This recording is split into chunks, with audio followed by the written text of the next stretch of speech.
كان دلالة كانوا كان الشوفير جا ግንኙነት እንዳላት ሰዎች ተናግረዋል በሌላ አባባል ተማገጣለች ማለት ነው ከባቢ ያለ ፖሊስ ጣቢያ ነው እና ወንጀለኛ መጣሪ ቱት ከቴዲና ኤሚ ቤት ተገኝቼ ደስ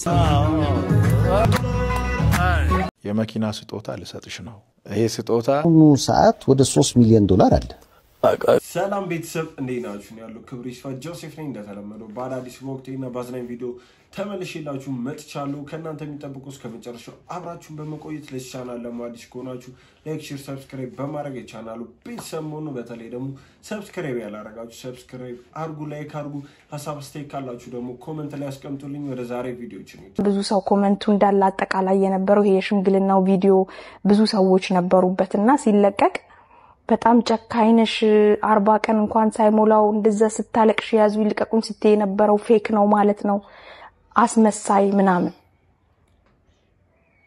እሱ ልክ አይደለም በዛ ላይ ደግሞ ትልቁ የቅርቡ ሰው ጃፒ ነው ልጁ በፍጹም የደስታሽ ቀንማ እሱን ቢያይ የሚጠብቀውና የሚጓጓለት ቀን ነበር እኔ በሱ ፋንታ አጠገብሽ ቆማለሁ አለኝ ያንን ነገር ማካሄድ ይችላል ሰው ግን ምንም በማያቅበት ብዙ ሰው ይፈርዷል ያ ነገር ጎድቶኝ አልፏል በሰዓቱ ምን ነው ባላረኩትም ብያለሁ ፕሮግራሙ ላይ ራሱ የሆነ ላለቅስም ፈልጋለሁ ልስቅም ፈልጋለሁ የደስታዬ ቀን ነው ግን ውስጥ ደግሞ አለ የሆነ የጎደለ ነገር አለኩ ይሰማሃል አይደል እንደሰው ሰው ደግሞ ሳይረዳ ሲቀር ደግሞ ያሳዝናል ግን የተረዱኝም ሰዎች ስለነበሩ እግዚአብሔር ይመስገን አልፏል አለፈ ያው አጋጣሚ ያው እንዳያችሁት ነው ያኔ በጣም ብዙ ተቃውሞ መጥቶባት ነበር እንዴት 40 እንኳን ሰውጣ ሰርግ ታረጋለሽ ትደሰቻለሽ ትጨፍራለሽ የሚልና አሁን ደግሞ ምን ሄደው ወደ ጋዜጠኛ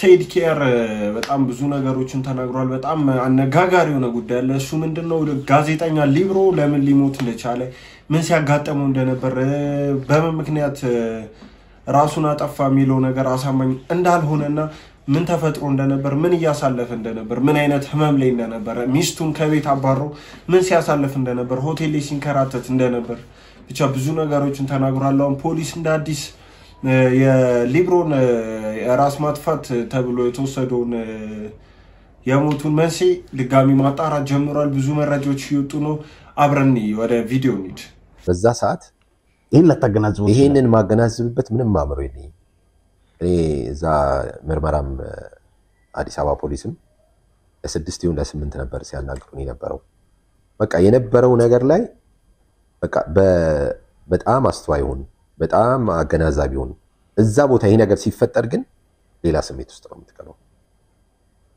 ቃላችሁን ተቀበሏችሁ እሷ ደወለችልኝ ከዛ ፖሊስ ጣቢያ ቃላችሁን እየሰጡ ነው እዛ ሄዳለች ከምንም ነገር ጋር አገናኘሁት ዛሬ ላይ ቆም ብዬ መለስ ብዬ ነገሮችን ሳገናዝብ ያው የራሴን ድምዳሜ ላይ ደርሳለሁ ሄድኩኝ 3 ሰዓት አካባቢ ሄድኩኝ አማኑኤል አካባቢ ያለ ፖሊስ ጣቢያ ነው ደረስኩኝ ባለቤቱና ያኛው ልጅ አሉ ሹፌሩ አሉ ገባሁኝና መርማሪውን ሰይድ ይባላል ላንት ማታ ገነነ አልፏል በቦታው ላይ ነበርኩኝና ቃሌን ለመስጠት ነው ምን አለ መርማሪ ዋናው ሰው ዋናው ወንጀለኛ መጣሪ ምንድነው ናም ስለው ዋናው በር ሰባሪ በር ሰብሮ አሻራ ያጠፋው ዋናው ሰው መጣ ምናምን አለ ሬሳውን ጭሉ እኔኮ ራሴ ነኝ የመጣሁት ቃል ልሰጥ ነው አንተ በምን አውቀኝ ነው ና አለኝና ከቢሮ ወጥቶ ግቢ ያለ በጣም ብዙ ሰው አለ አጋጣሚ ጓደኛዬ ማብሮኝ ሄደ ጓደኛዬ ነበር ስማ ይሄ እስረኛዬ ነው እንዳያመልጥ ያዘው አለ አንተ እኔኮ ራሴ ነኝ የመጣሁት ቃል ልሰጥ ነው ማን ነው ከዛ ፊት በር ሰብሮ ሬሳውን ጭሎ ሊሄድ ነበር ብሎ ቃል የሰጠው ለሱ ማን ነው ምንም ማቀው ነገር የለም ሁለቱ ነበሩ እሷና ልጁ ይሄ ደላላው እሺ ከዛ ከነሱ ውጭ ማን ሊሰጥ ይችላል ይሄን ሰይድ እኔ መጠራቴ ራሱ እኔ ፖሊስ ነው ሊጠራ የሚገባው በኋላ ላይ ሳገና አሁን እህትየዋ ሁለተኛ እንዳታወራኝ ብላ ወደ ፖሊስ ጣቢያ እንድትሄድ ደግሞ አደረገች መጠራቴ ራሱ ይሄ ሁሉ ቅንብር አለ አሁን እኔ እዛ ጋር ፖሊስ ባለ መጥራቴ ልጠይቅ ይችላል በኋላ ሳገናዝበው ወዲያውኑ ማድረግ የነበረብኝ እርምጃ ይሄ ነገር ሀፕ እንዳደረገ ወደ ፖሊስ መደወል ነው በዛ ወቅት ያንን ለማድረግ የሚያስችል የአምሮ እንትን ላይ አልነበርኩኝ ማገናዘብ አልቻልኩም ከዛ በኋላ ግን ነገሮችን ስመለከታቸው ይሄ ነገር እዛ ጋር የተፈጠረውን ነገር በመጠቀም የሆነ ነገር ሊሰራ ይታሰባል የሚል ግምት ለራሴ ወስጃለሁ። ለምን ሰውየው እንደዛ ሲለኝ በጣም ያስደነግጥ ነው። እዛ ጠብቅ አለኝ፣ ጠበቅኩኝ። ቃል ምናምን ልቀበል ምናምን ብሎኝ እሱ ነው የሚጽፈው። በር ሰብረህ ራሱ አዘጋጅቷል። እንደዚህ ያለ እስኪ ጨርስ ጠበቁት፣ ፈርማል። ያልፈርም እኔ ገነነ መሞቱን ማመን ራሱ አልቻልኩም በዛ ሰዓት። እዚህ ጋር ደግሞ ሌላ ታሪክ ነው የሚያወራው። አልፈርምም። እኔ መብቴንም ግዴታዬንም አውቃለሁ።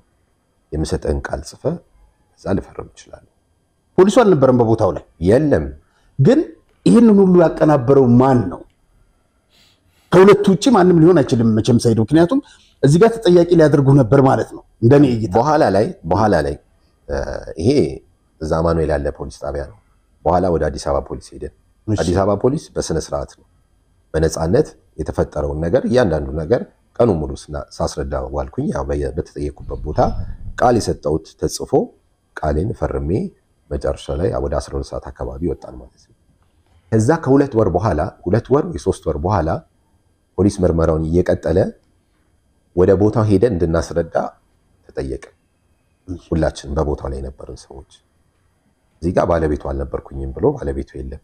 እኔ ደግሞ ባለቤቱ ነበረ የተቀበለንም እሱ ነው። በሩን የሚያሰበረው ትዕዛዝ የሰጠውም እሱ ነው። በስፍራው ላይ አልነበርኩም ብሎ አልስባል አይኖ ነው ነበረ። እኔ አይቻለም። የተቀበለን ባለቤቱ ነው።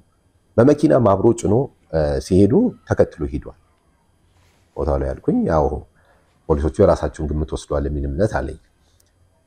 አሳዩ ተባልን። የተፈጠረውን ነገር አሳየን። ሁሉንም ነገር አሳየን። ተራ በተራ ነው የምታሳየው። አንድ ሰው ሲያሳይ የተቀሩት ካንተ ጋር ሐሳብ ጋር እንትን እንዳል እዛ ጋር ይሆናል። የመጀመሪያ አሳየው እያለ መሬት ላይ እንዴት እንደነበረ ተነጥፎ ሁላችንም አሳየን። ፖሊሶቹ ማስታወሻ እየወሰዱ ነው። እዛ አለቀ። ሁሉም ሰው ጨረሰና አንድ ፖሊስ አንድ ጥያቄ ጠየቀ ባለቤቱን። ባለፈው ቃል ስትሰጪ ፖሊስ እንዳይመጣ ያደረገው ሰይድ ነው ብለሻል? አዎ አለች።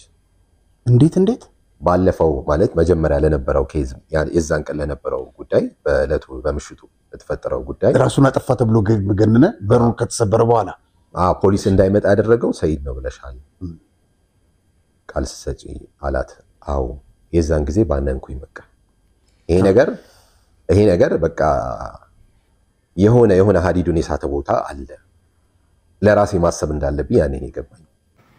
ከአንድ ደላላ ጋር ነው ከአንድ ሹፌር ጋር መስመር ያለፈ ግንኙነት እንዳላት ሰዎች ተናግረዋል።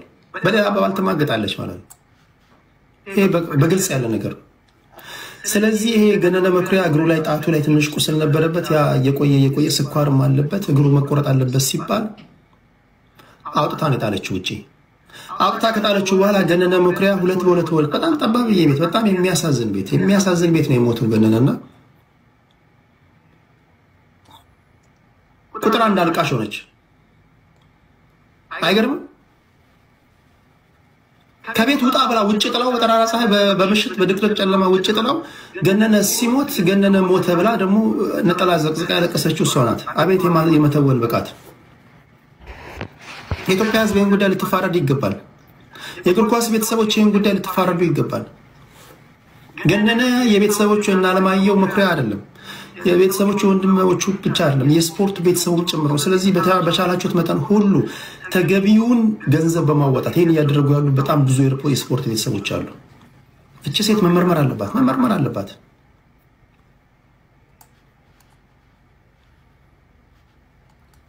እኔ ነገርኳችሁ። በጣም የቅርብ ሰዎች እንደዚህ በተለያዩ መንገዶች ሳወራ በጣም ለሚዲያ ማይበቃ ብዙ ነገሮች ነው የሚነግሯቸው። ለሚዲያ ማይበቃ እና በጣም ጭካኔ የተሞላባት ሴት ናት። በጣም ጭካኔ የተሞላባት ሴት ናት።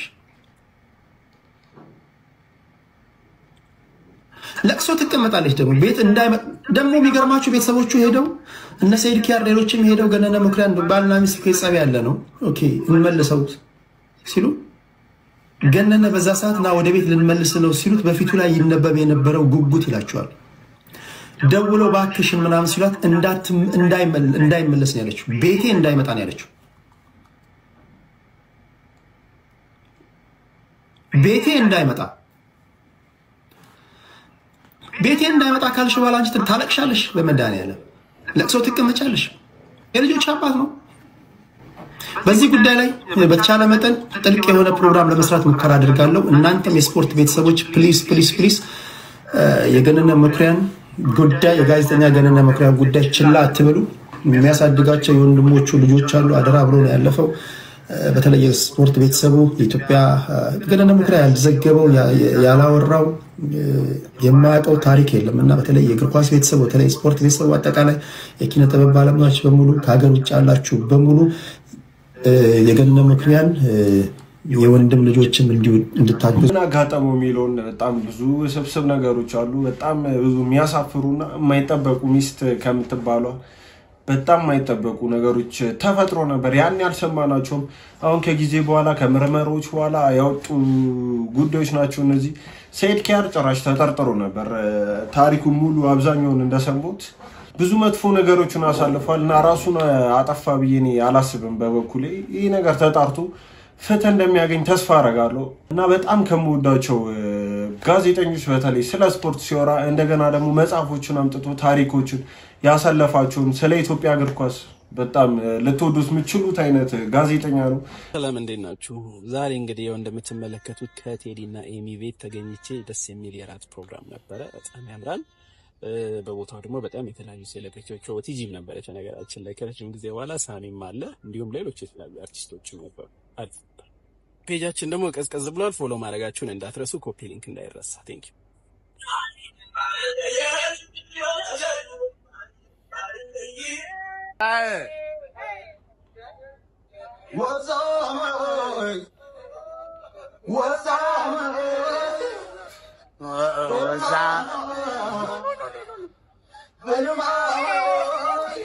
እስቲ እንደኔ ቴዲ ሲጨፍር አይተሽ ነው?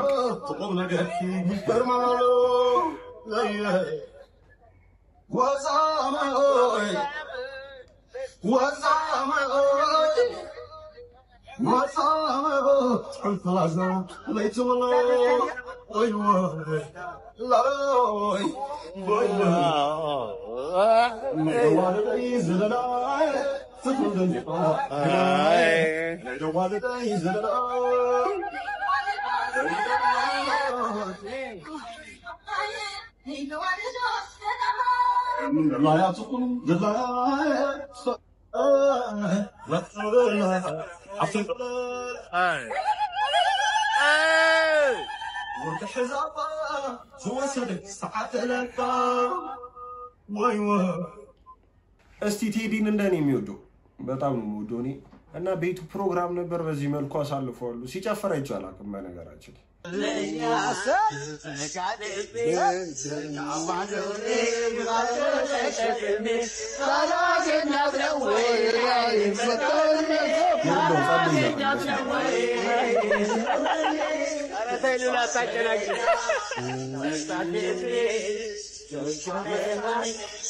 ሀገሯ ይላልገንባታል ይላል። እኔ ሁሉ ከሙዚቀኛ ጋር ስትሆን ራሴ ቀላቅዬ ኖረንባታል እያልኩ ነው። አንድ ሁለት የቲያትር ይጨመር ወይስ እንዴት? የቲያትር ነገሮች ይጨመር። እሺ ቀጣይ ሙዚቃ እንድትማ። እሺ ይርድሽ በርታልኝ የኔ ወንድም።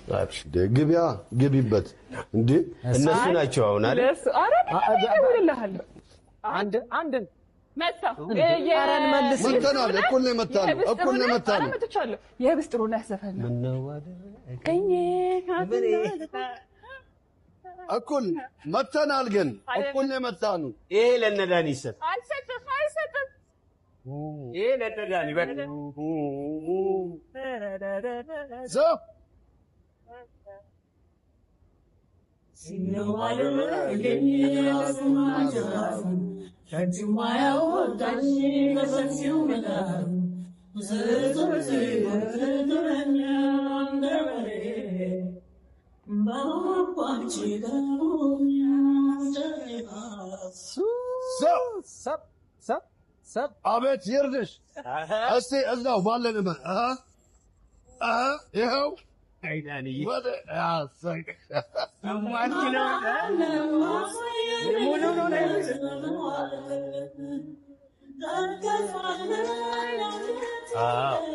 ይሄ ለነዳኒ ይርድሽ እንኳን ይርዳው ከሚዲያ ጠፍቶ ነበር። እንደዚህ ጠርቶ ማስተዋወሳቸው ደስ የሚል ነገር ነው። ሀረር ቢራና ፈታ ቢራ ቢፍ አላቸው። አይ ኖ እኔም ሰምቼ አላቅም እንደዚህ። እንግዲህ ሀረር ቢራ ሰሞኑን በፖስተው ፎቶ ምን ይላል? ዲዛይነራችን ፈታ ሊል ወጣ ብሏል። ፈታ ማለትን የቀመሰ ያውቀዋል። ኖርማል ነው ምንም እኮ የለውም። እስኪ በሌላ አይነት ነው another one ሌቭላችሁን ወቁ። እዛ ፈታ ቢራ ኮመንት አረጉ። የሙቀት ሰዓት ዲዛይነራችሁ ፈታን ስለመረጠ እናመሰግናለን። ፈታ ቢራን የቀመሰ ያውቀዋል።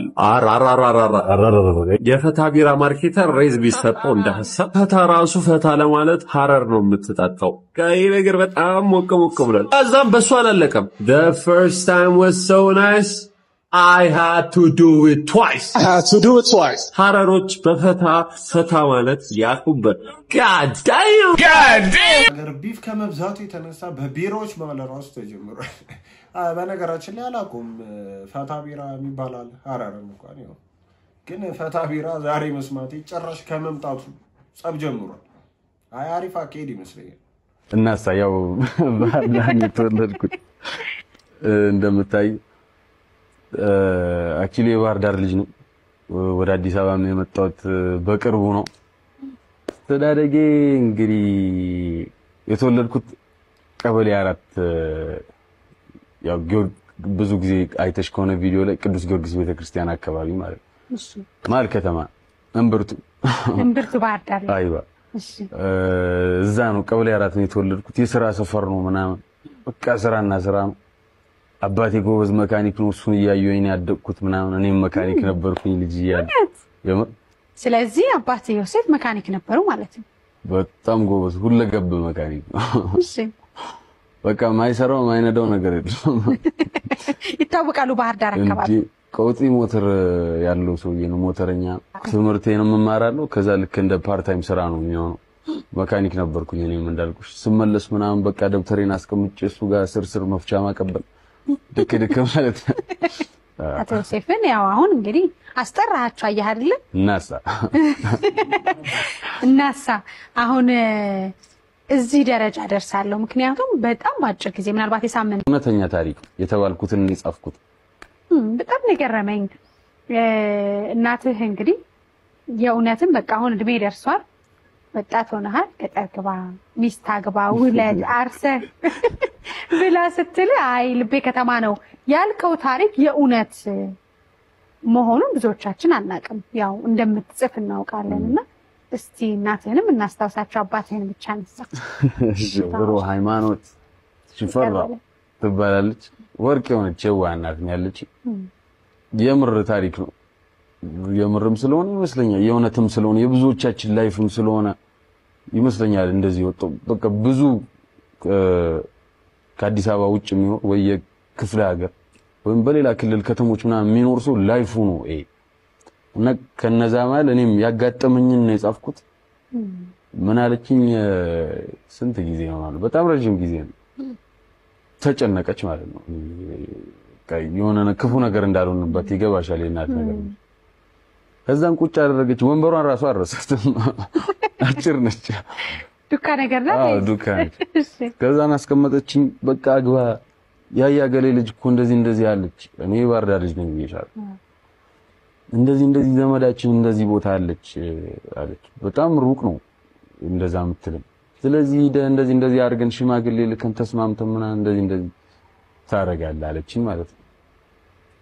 ቀለል አድርጌ ነው ያለፍኩት። እኔ በዛ ሰዓት ምንድነው ጭንቅላቴ ውስጥ እንዳልኩሽ ከበፊትም መስለር ነኝ። የምመርጠው ስራ የለም። በቃ ስራና ስራ፣ ገንዘብና ገንዘብ ነው። ተሳስቀን አለፍነው። እዚህ ከመጣሁኝ በኋላ ቀስ ብዬ ሳስበው የሆነ ያይሻል ነበር የሆነ እንዴ ምናምን እስክል ድረስ ማለት ነው። ያው ቀላል አይሆንም። ብዙዎቹ ያውቁታል። አዲስ አበባ ሰፊ ከተማ ነው። ከክፍለ ሀገር መጥተሽ የምታውቂው ሰው ሳይኖርሽ ስራ ፍለጋ በጣም ከበድ። ይሄን የሚረዳኝ ብዬ ማስበው ልክ እንደኔ ከክፍለ ሀገር መጥቶ የሆነ ሰው ሳይኖረው ምናምን በደንብ የተፈተናት ያያት ሰው ይረዳኛል ብዬ አስባለሁ።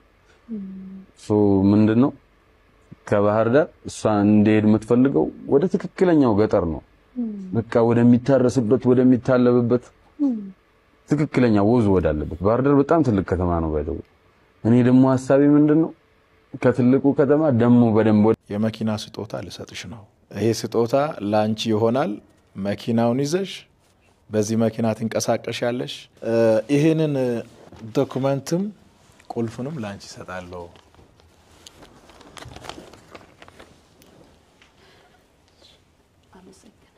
የተባረከ ይሁን። ዶክመንቱ እዚህ ውስጥ ነው ያለው።